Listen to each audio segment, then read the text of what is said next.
All signs, hello. Ito yung love reading mo para sa month ng October or kung kailan mo man ito mapanood. Sun, Moon, Rising, Venus, signs, all signs. Ayan, pwede rin sa mga cross watchers. So,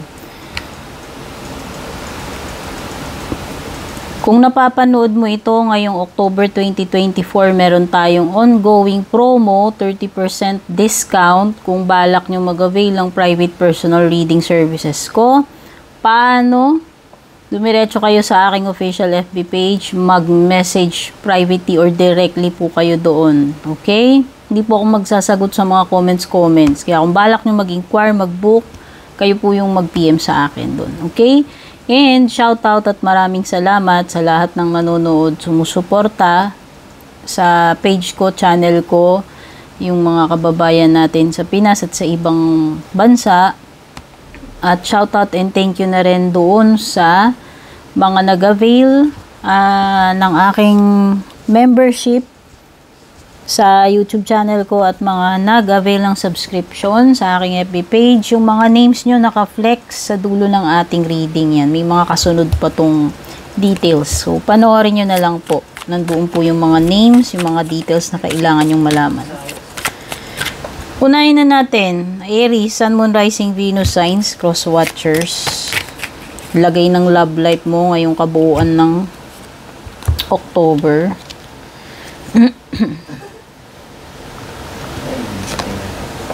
Ayan. So, meron ka ditong cheating card at saka silence. O, hindi ko alam kung walang pag-uusap ngayon sa inyo lately. Katahimikan ng meron, walang pwedeng iba, wala talaga kayong contact sa isa't isa, hindi nag-uusap, merong pinagawayan. Nasira yung tiwala, meron something na nangyari dito na yun yung cause para mawalan ng tiwala, mag-away, mawalan ng communication, mag-disconnect sa isa't isa. Maging malamig towards each other. No, pwedeng nagkaroon ng cheating, kaya nagkaroon ng broken trust.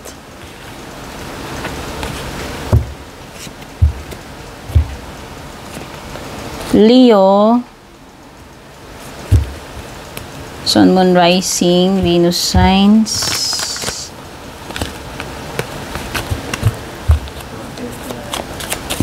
Kapalaran mo sa love life mo ngayong kabuuan ng October. Sun, Moon, Rising, Venus signs, cross watchers.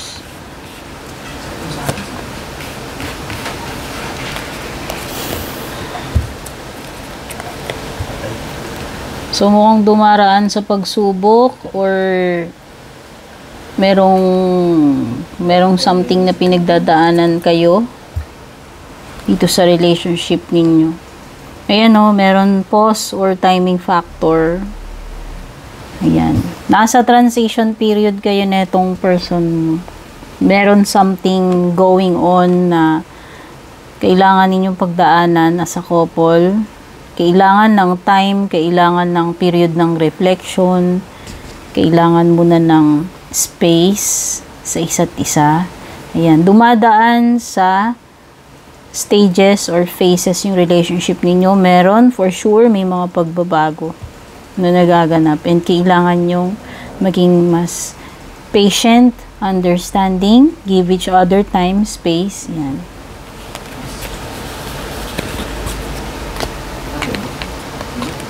Sagittarius, Sun, Moon, Rising, Venus signs, cross watchers. Ito yung iyong love reading para sa kabuuan ng October. Panoorin nyo yung intro video guys para sa mga importanteng impormasyon, lalo na sa mga personal readings, etc.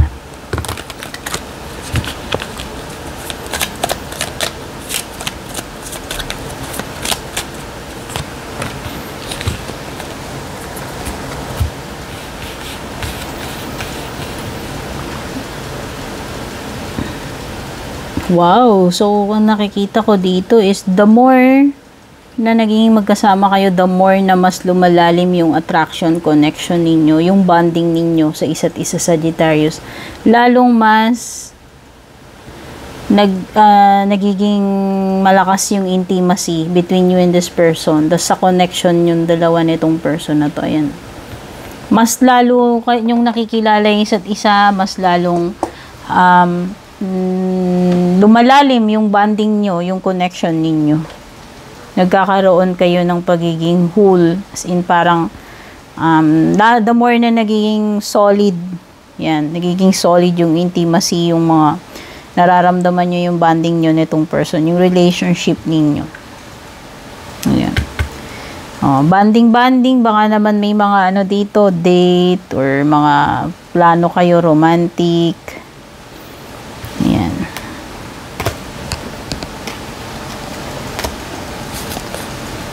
Taurus, Sun, Moon, Rising, Venus, Signs, Cross Watchers. Ito yung love reading mo sa kabuuan ng October. Panoorin nyo yung intro video tsaka yung dulo pagkatapos na itong video na to para sa mga importanteng information lalo na sa personal readings, etc.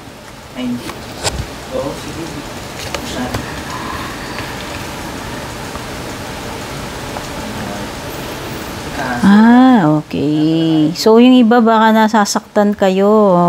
Merong nasasaktan.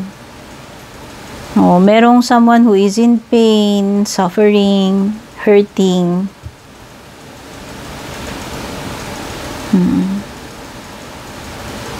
Something na very toxic na. Kailangan na ng kailangan ng mag-detox. Masyado ng toxic masyado nang nasasaktan, masyado nang nahihirapan, natutorture, nadidrain or nai-stress. Sobra na yung pain, suffering, hurting. Kailangan na ng cleansing. Kailangan ng mag-release. Next is Virgo. Sun, Moon, Rising, Venus signs, Virgo. Ito yung iyong love reading para sa kabuuan ng October. Ay, wait lang, nahulog.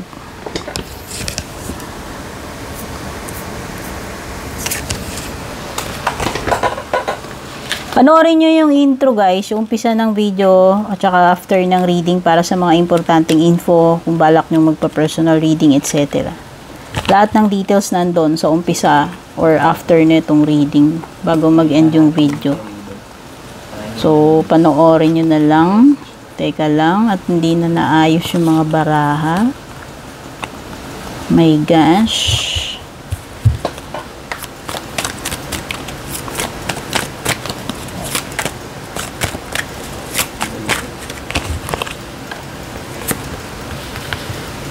Unconditional access granted.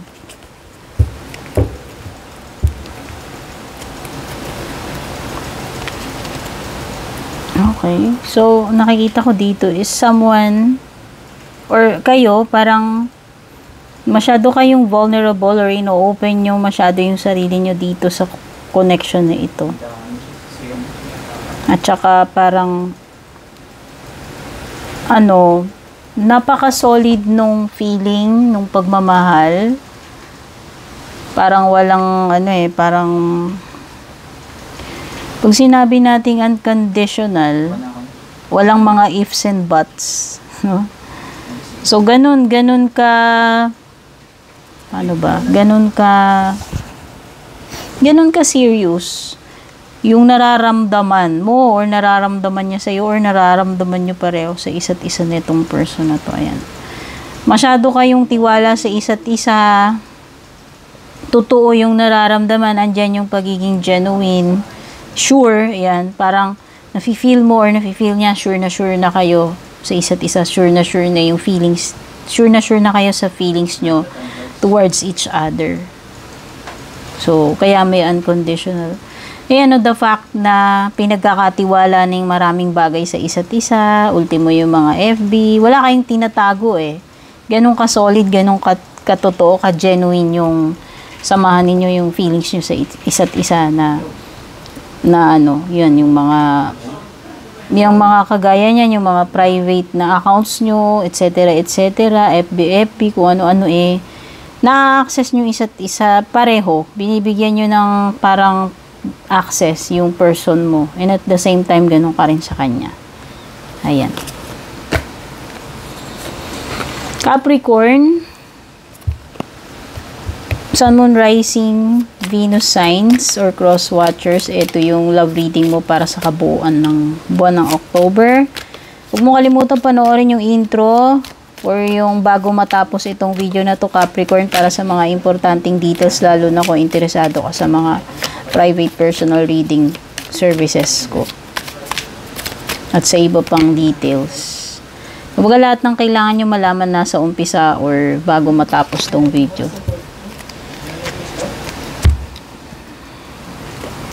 May timing na binabanggit dito. Capricorn, ano ba to? Meron ka ba something na kinakatakutan? Or meron bang something na nagkukos ng stress or anxiety sa'yo? Pagdating dito sa person mo, sa relationship nyo. Oh, parang ano to eh.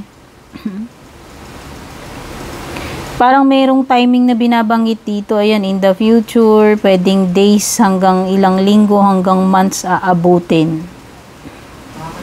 Or baka ganun ka na katagal na nai-stress, nagkakaroon ng anxiety or fears. Pwede.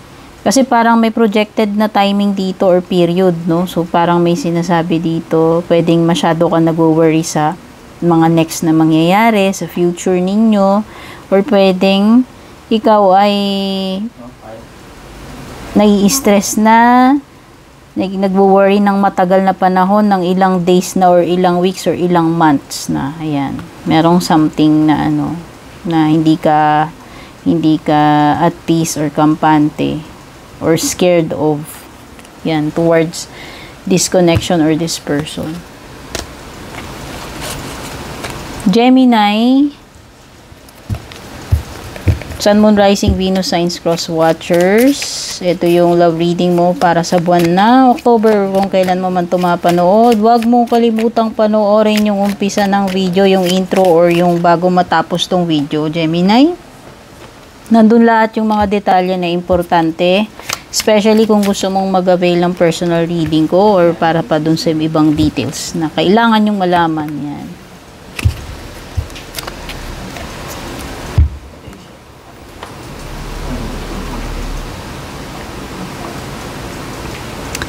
Ano ba to?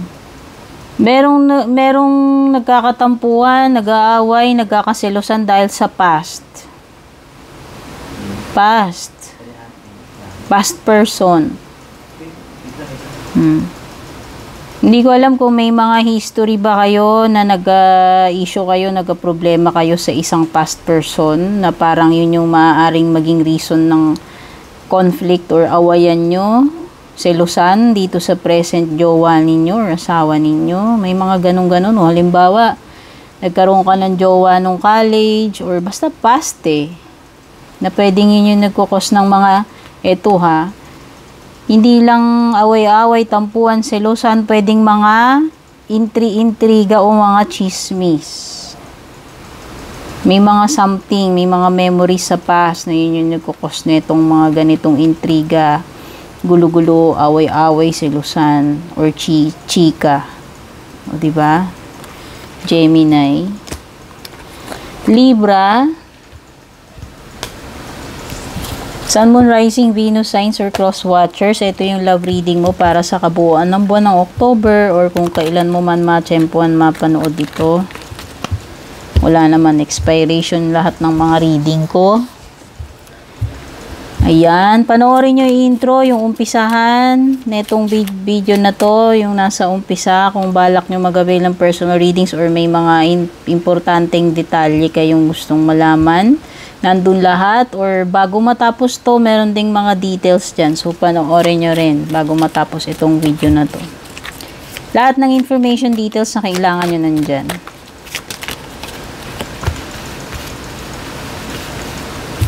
Or promo, ayan, may promo ako, panoorin nyo nila yung intro, nandun yung tungkol sa promo. Personal reading naman, ganun din sa intro or bandang huli, bago matapos tong video.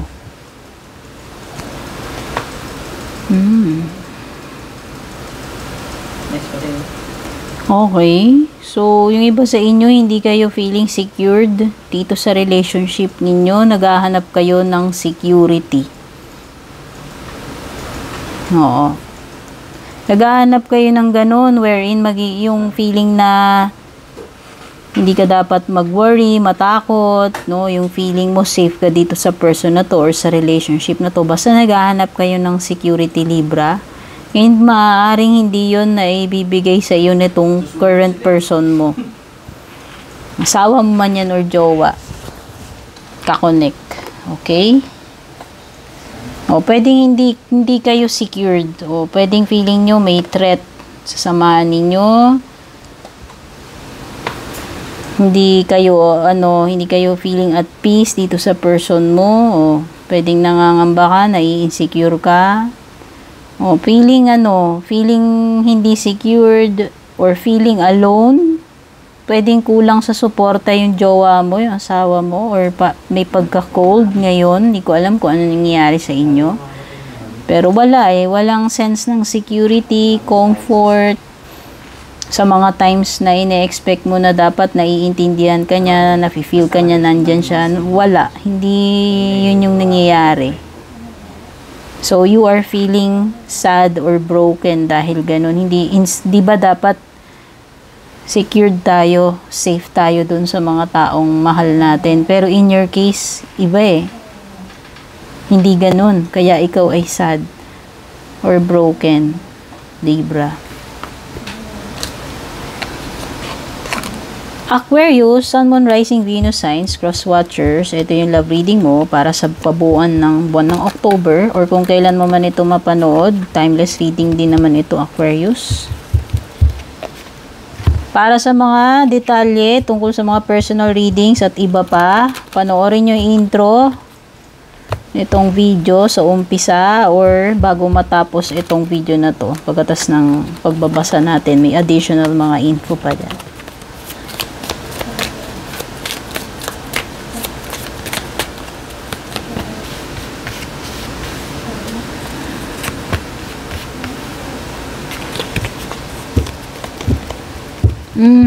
So, mukhang di ko alam kung bakit may sorryhan na magaganap. Feeling sorry. Gustong makipagayos. Gustong humingi ng sorry. Humingi ng tawad sa'yo. Gustong mag-makeup. Ayan. Pero, hindi mo mare-resist itong person na to. Feel ko lang. Or hindi kanya kayang tiisin. Vice versa. Kung sino man yung dito. Yung hindi niya kayang tiisin si ganito ganyan. Halimbawa, pwedeng siya, hindi kanya kayang tiisin. Or vice versa, ikaw naman, hindi mo siya kayang tiisin. So, okay. So, sa tingin ko, may nakagawa ng pagkakamali or atraso, kasalanan, na kailangan niya mag-sorry, kailangan niya mag-makeup, ayusin. And yung isa, kahit nainis or nasaktan, ay parang hindi niya magagawang matiis. Oo, kahit sabihin niya sa sarili niya, hindi, ayoko na. Or hindi ko to pagbibigyan. Pero hindi magi-give in pa rin kasi hindi nga mare-resist itong person na to. Ganun ka-strong yung magnetic pull sa inyong dalawa.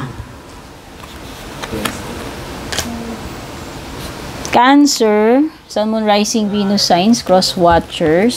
Ito yung love reading mo para sa kabuuan ng buwan ng October or kung kailan mo man matsempuan mapanood ito, Cancer, kasi walang expiration ito, timeless reading naman ito.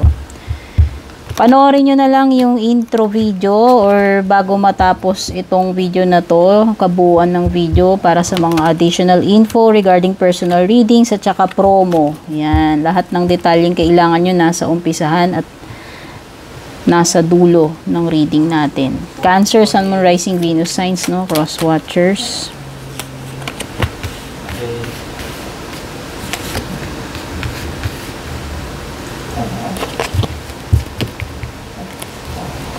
Alien, ano ba yan? Ang ibig lang sabihin nito, pwedeng estranged kayo sa isa't isa nitong person mo, Cancer.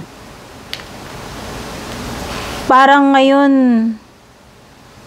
merong something nakakaiba nangyayari sa relationship nyo na para kayong alien sa isa't isa. Parang hindi na kayo magkakilala. Ayan, ganyang katindi yung maaaring pinagdadaanan ninyo sa ngayon. Alienated kayo sa isa't isa.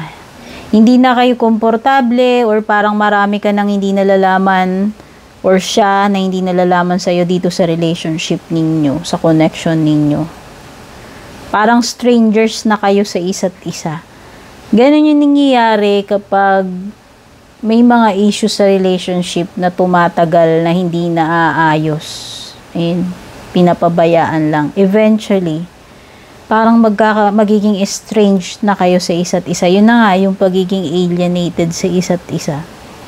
Maaaring yan yung nararanasan mo ngayon dito sa connection ninyo. But still, you have the intuition, the inner knowing. Andun pa rin yung pakiramdam. No? Ibig sabihin, malakas pa rin yung radar mo, yung pakiramdam mo. So, i-trust mo yung intuition mo. Cancer. Scorpio. Sun, Moon, Rising, Venus, Signs, Cross Watchers. Ito yung love reading mo para sa kabuuan ng October or kung kailan mo man mapanood dito. Scorpio, timeless reading naman ito kahit kailan mo ito mapanood. Walang expiration. Regarding mga personal reading services ko, panoorin mo na lang yung intro or yung kabuuan ng reading hanggang dulo. Pati sa mga details about promo. Yan. Lahat ng details na kailangan nyo nasa intro tsaka outro. Itong ating reading video. May text message dito tsaka retaliation.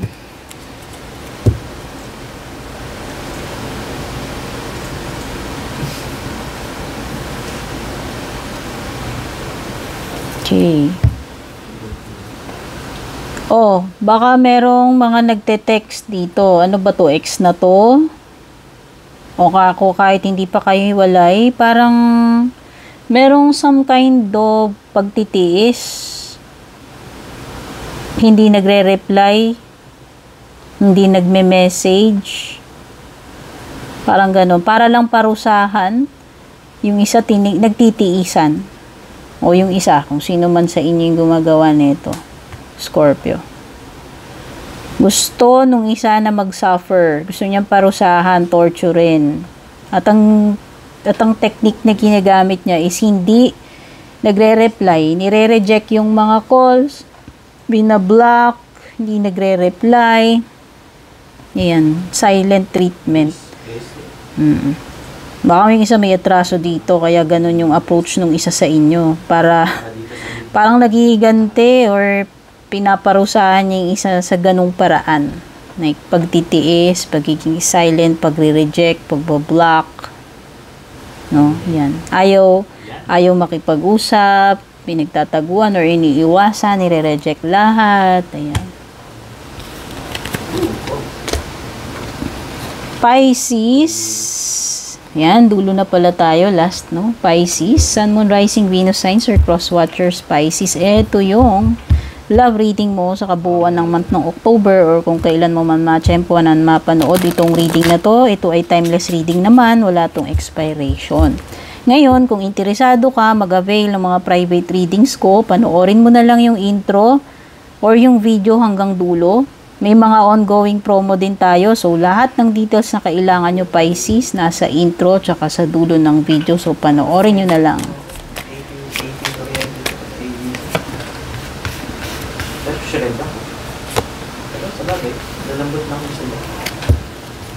Uy, long-term relationship, commitment. Ayan, maaaring iba sa inyo dito, malapit na kayong ikasal, or nasa engagement na kayo, or nandun kayo sa stage ng proposal, mamamanhikan, etc. etc. Ibig sabihin, pwedeng matagal na kayo, o pwedeng hindi naman, pero parang andun na kayo sa lume-level up, or nagne-next to the next level na yung inyong connection relationship, which is papunta sa, long-term na pagsasama, long-term yan, pwedeng engagement or marriage. Andun yung mga pinag-uusap-usapan na, namamanhikan na. Ayan. Andyan yung mga pinaplano na, yung kasal, yung engagement, etc. etc. And nandyan na yung mga time ng nakikipagkasundo na doon sa both sides families. Or kayong dalawa, kung halimbawa kahit hindi nyo pa nakakausap yung both sides ng families nyo, pwedeng pinag-uusapan nyo na yan ng person mo. Okay, so mukhang serious na ito, mukhang pang matagalan na ito. Pisces at mukhang nasa same page naman kayo, no? Ibig sabihin, maaaring the feeling is mutual. Tugma naman kayo nitong person mo. So, congratulations. Ayan, all signs. Maraming salamat sa pag-drop by para manood ng aking reading. Hangad ko na mabigyan kayo ng kasagutan, kaliwanagan nitong aking reading. Sana makatulong sa inyo. Magsilbing gabay. Take care. God bless. Babush.